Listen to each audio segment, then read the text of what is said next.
Continue. So if the backroom team look at that, they before I even ask, as if by magic, David McRae appears. And David, I know you because you have pitched up at Shilling Speakers in District 91, which I'm a member of. I am also a member of Tralee Toastmasters in District 71. They'd never forgive me if I didn't mention them down in the southwest of Ireland.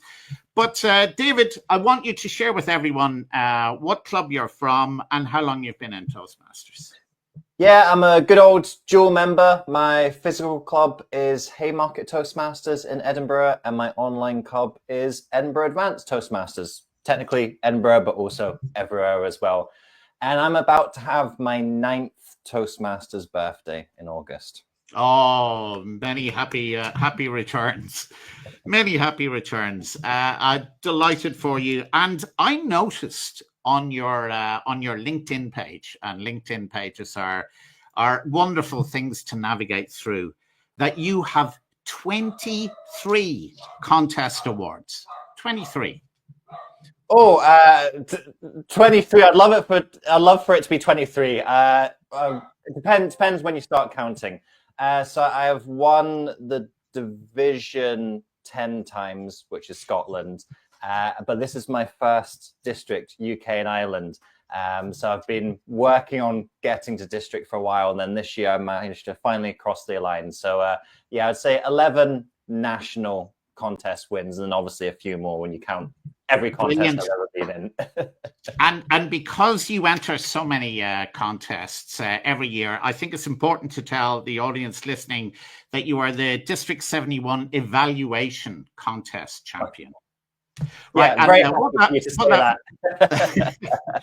means, ladies and gentlemen, is, if you haven't seen it, is someone stands up as a test speaker, and they deliver a speech for 7 minutes or so. You're one of a number of people sitting there scribbling notes and trying to organize your thoughts. You're taken outside. You're brought in one by one to face the music, and then it's as I said, the best person wins in the end. So tell me, did you, in the evaluation contest, were you near the end so you got to hear hardly anybody, or were you at the beginning and you got to hear everyone else? Yes, I was number 3 out of 9, so I got to hear most people. However, last time I was in the district evaluation contest, I finished 2nd, and first place was a gentleman called Pat Sexton. And Pat was 2nd before me, and I spent the whole contest worrying, what was Pat's evaluation like? What was Pat's evaluation like? And I still don't know what his evaluation was like. I never saw it, but luckily managed to go one better this time round. Yes, for aficionados of Toastmaster contests, Pat likes to enter the contest, all of them, every year. And you strike me as similar ambitions. Yeah, it's some kind of uncategorized disorder, I think, us serial contest entries. We put ourselves through so much stress, working on the speeches, going into contest after contest, jacking up the adrenaline for those small fleeting moments of victory that sometimes come and sometimes don't. Beautifully put, sir. Now, if I could ask you and try and pin you down on what your technique is for the evaluation contest, because if you haven't seen one, ladies and gentlemen, he's never heard the speech before. Indeed, you normally don't have any idea who the test speaker is, and maybe you're listening to them for the very first time. So I'm assuming that you start off with a blank slate. Do you divide your page up into some kind of arithmetical sequence? Or are you just listening for ideas and think, you know what, I'll piece these bits of the jigsaw together as I go along? Yeah, I've got a little bit of a mosaic going on. So I have a bar at the top of the page, which has the speaker's name and title. You really want to remember the speaker's name when you're on stage, giving them feedback. Don't forget their name. And also the title, just in case that plays into the speech at any point. Oftentimes it's not something you'll mention, but sometimes it is. Below that, I've got 2 boxes. And in that, I write down an idea for how I'm going to start the evaluation and how I'm going to end it. So I try and pick something out of their speech that I can like play on, make a reference to. Underneath those two boxes, again, I've got a little banner, which is my transition line. And again, I'll try and pick something out of the speech that gives me a clever transition between talking about their positives, things that they did well, and then ideas for improvement. And the rest of the page is split in two, and it is those positives and things for improvement. So as I'm watching the speech, I'll go, they did this really well. I write that down in a something good to mention. And then I'm thinking about what can I try and improve. So that's my kind of template that I'll then go into the side room. We can talk about the side room a little bit more. And then I work off that template. And then my approach to delivering the evaluation just basically follows that template. Try and have a catchy start. Give a couple of positives, have a smooth transition into talking about the improvements, and then try and have a little bit of a catchy end as well. Lovely. And how much do you consult your notes when you're speaking, or do you lay them to one side and think, well, I'm not speaking for too long. I can speak without them. Yeah, I don't speak with notes on stage. So again, when you go into the side room, you have a certain amount of time before you come up onto stage. You've got at least 5 minutes plus however many speakers are in front of you. So once I've done my notes, I just kind of sit there in the room. I close my eyes and I start to envision myself on stage, speaking through all of my different points, where I want to be on stage, how I want to deliver the point. And then by the time I'm coming up onto stage, I've already envisioned what I want to do. And then the notes are at the side, and I just trust myself to go up there and say it how I imagined back in the side room. Well, that sounds very impressive. But my experience of when you're outside in that kind of ante room with your notes, trying to assemble the structure, is that people are milling around. They're sometimes they're even chatting, which is very distracting, and they're pacing up and down. Do you have like headphones, or do you get into a Zen-like state? I mean, how do you manage to stay focused when you've got such a short time before you're back delivering? So yeah, funny, before the contest, we were doing our contestants briefing, and we had a gentleman's and gentlewoman's agreement. We were talking about like what we actually all preferred when we're in the side room, and some people said, I do like to pace around, and I said, I sit there with my eyes closed. I'm fine if you pace around, but like, please don't talk. I said, that's the thing that really bothers me. And actually everyone else said, yeah, we don't like people talking either. So we had just like a little bit of an agreement between all of us that we wouldn't talk. I think for me, I just go like a little bit almost like antisocial, where when I'm sitting there with my eyes closed, it's pretty clear that I'm not going to engage you in conversation. Then I just, kind of go into my own little space. I do a lot of hiking by myself, so I'm kind of used to just kind of going into that space, going into my mind space. But all the other contestants were very gracious, and we all had like an agreement before we did the contest how we wanted things to be.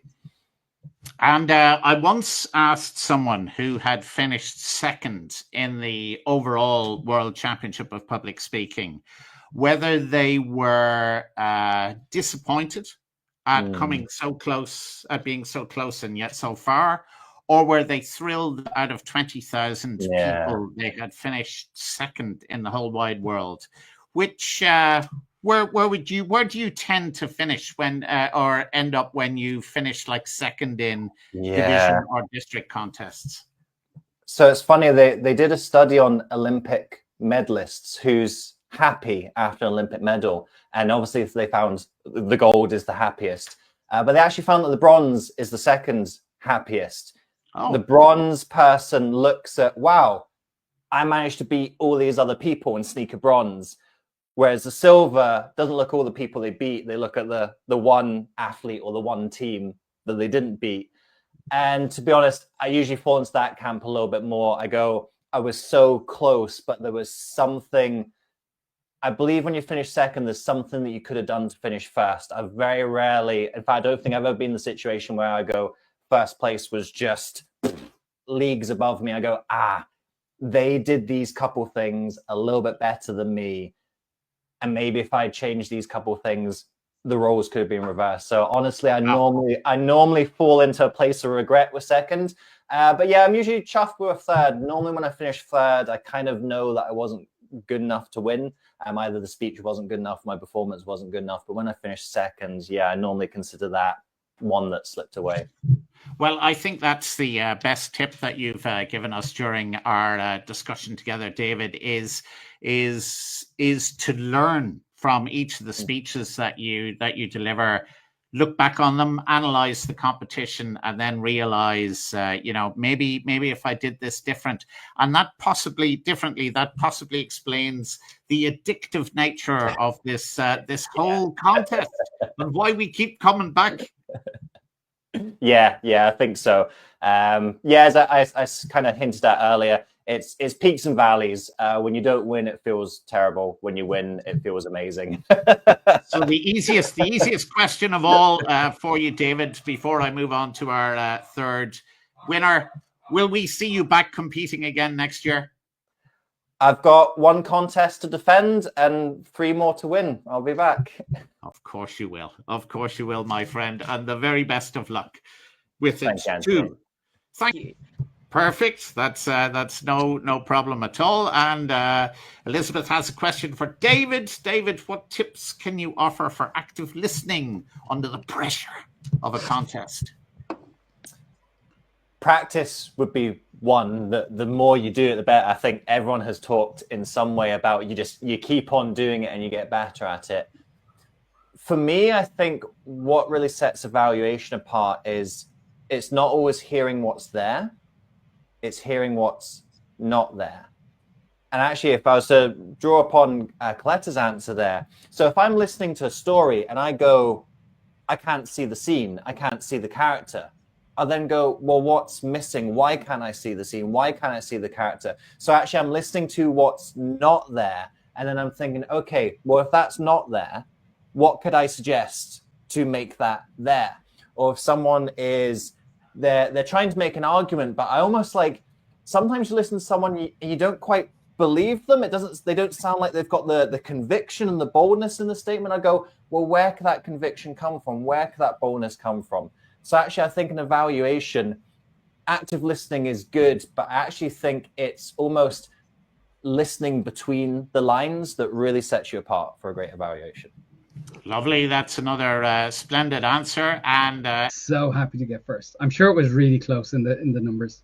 Yeah, well, I mean, David mentioned the bronze medal being more important than the silver medal. And so you were aiming for third, you got first, and look, again, like Collator, for me, it was a clear winner.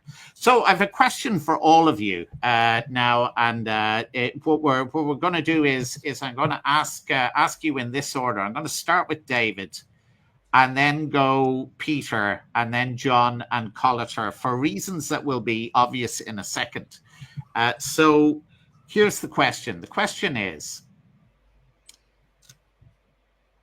when you enter a contest, all of the judges sit there and they fill out their entire ballots, right?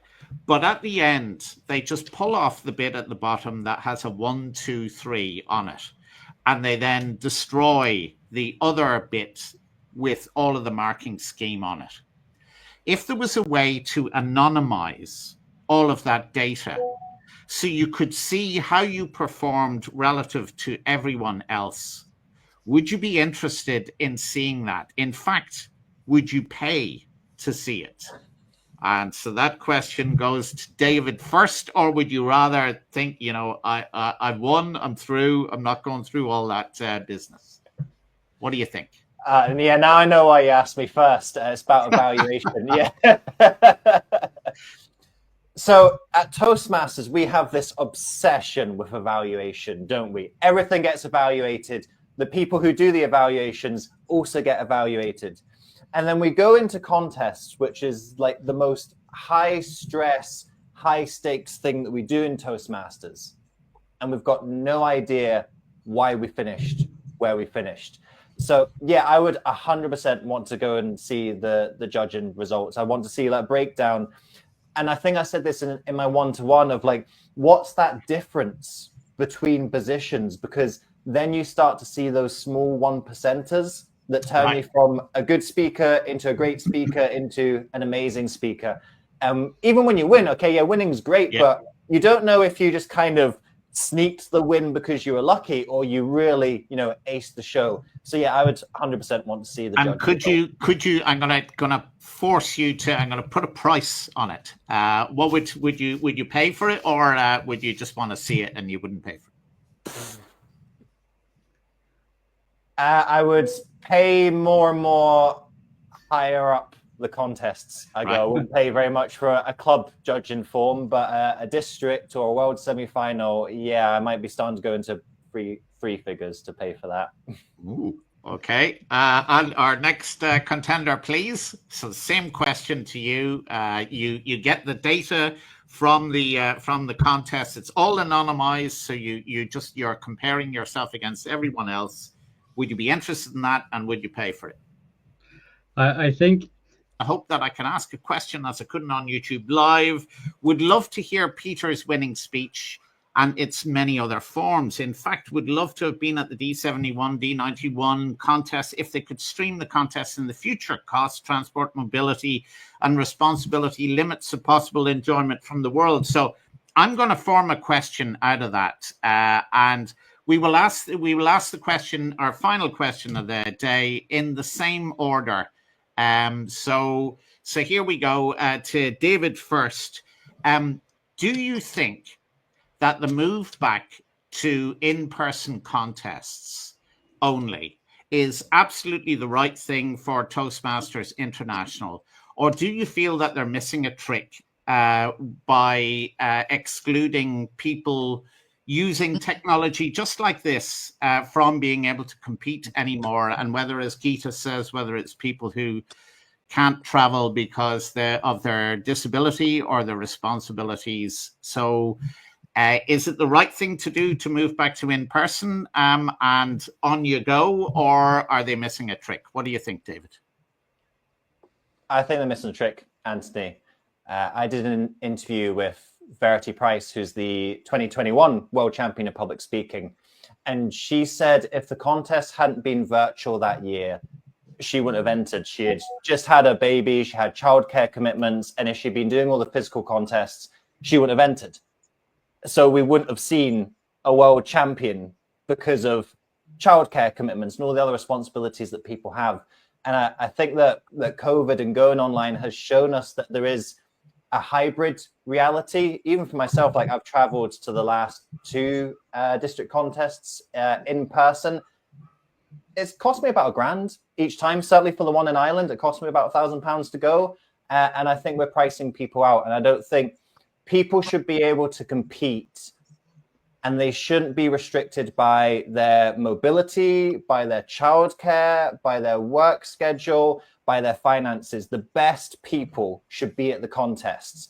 And if we can set it up so that the best people are at those contests, well, that's how we learn. We're going to learn if we're seeing the best speakers. We're not going to learn if we aren't seeing half the speakers because they couldn't make the physical setting. So I don't think any of us want to go back to the fully online world, but I think giving people the opportunity to, at very least, attend hybrid would be a start.